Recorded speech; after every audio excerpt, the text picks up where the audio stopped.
सम्मानित मुल्क के मालिकों, मैं बौद्ध भिक्षु सुमित रतन आज मैं चर्चा करने आया हूं। एक बहुत बड़ा राजवंश है जिसे भारतीय प्राचीन इतिहास में नंद वंश कहा जाता है। जो लोग इतिहास पढ़े होंगे वो जानते होंगे कि सबसे पहले सम्राट महापद्मनंद ने केंद्रीय प्रणाली से शासन करने की नींव डाली। छोटे छोटे राज्यों को मिलाकर के बड़ा राज्य बनाया और वो पहले चक्रवर्ती सम्राट थे। हालांकि वो कुलीन नहीं थे।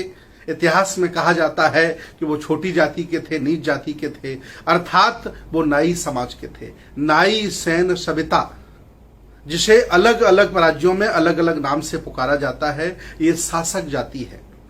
अखंड भारत को खंड भारत को अखंड करने में इनका बहुत बड़ा योगदान है। महापद्मनंद के बाद उग्रसेन आए, भूतराष्ट्र आए, राष्ट्रपाल आए, इसके बाद कैवर्त आए, अंत में घनानंद आए। ये लगभग 9 राजाओं का शासन है। इन्होंने बुद्ध की संस्कृति को आत्मसात करते हुए इस भारत देश पर शासन किया।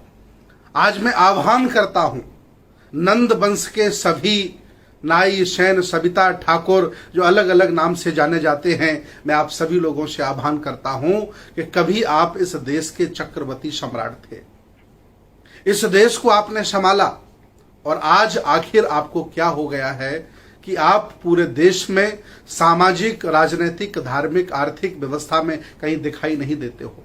मैं आह्वान करता हूं, अगर आपने इन महापुरुषों का इतिहास पढ़ लिया और बुद्ध के दर्शन को समझ लिया तो आपका स्वाभिमान जाग जाएगा और आप वर्तमान के परिदृश्य में भी स्थापित हो जाओगे। मुझे पूरा विश्वास है। आप विद्वान थे, साहसी थे, लड़ने वाले थे, बहादुर थे, इसीलिए अल्पजन लोगों ने आपको बहुत छोटा काम दिया, बाल काटने का। यह षड्यंत्र है, समझिए। आप बहादुर थे, आप देश चलाने वाले थे, खंड खंड भारत को अखंड करने वाले थे।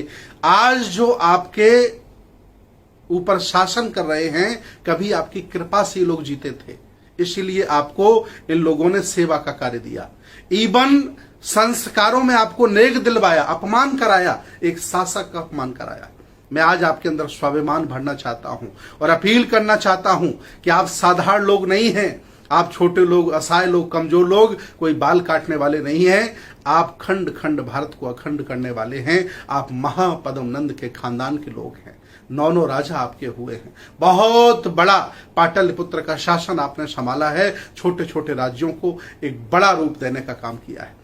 इतना ही नहीं, नाई, सैन, सविता समाज के लोग सुन लो, महापद्मनंद के खानदान के लोग सुन लो। इतना ही नहीं, अरहत उपाली भी आपके खानदान में पैदा हुए हैं। इतना ही नहीं, उन्होंने भगवान बुद्ध के त्रिपिटकों में जो विनय पिटक है, सबसे कठिन है और सबसे सुखदायी है, उस विनय पिटक को भी लिखने का काम किया।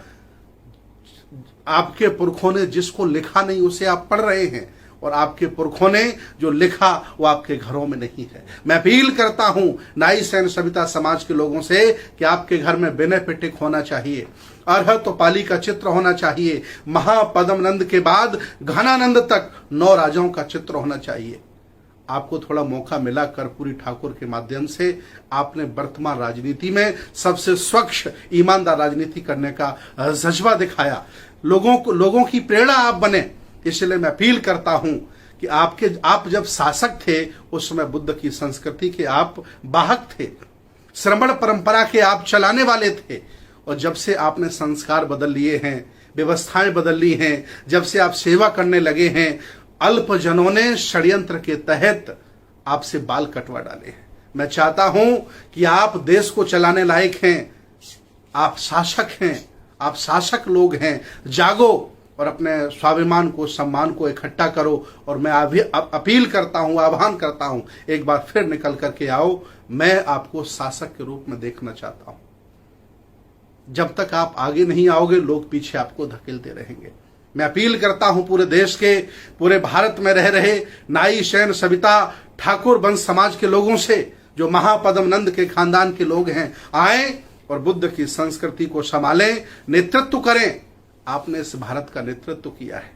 आप कोई बाल काटने वाले लोग नहीं हो। आप विद्वान हो। आज भी आप जहां रहते हो वहां अपनी वाक्पटुता से, ज्ञान से लोगों को प्रभावित करते हो। आओ ये देश आपको पुकार रहा है। आओ, ये भारत की संस्कृति, बुद्ध की संस्कृति, श्रमण परंपरा आपको आह्वान कर रही है। आओ और इसका नेतृत्व करो। बहुत बहुत साधुवाद, बहुत बहुत धन्यवाद।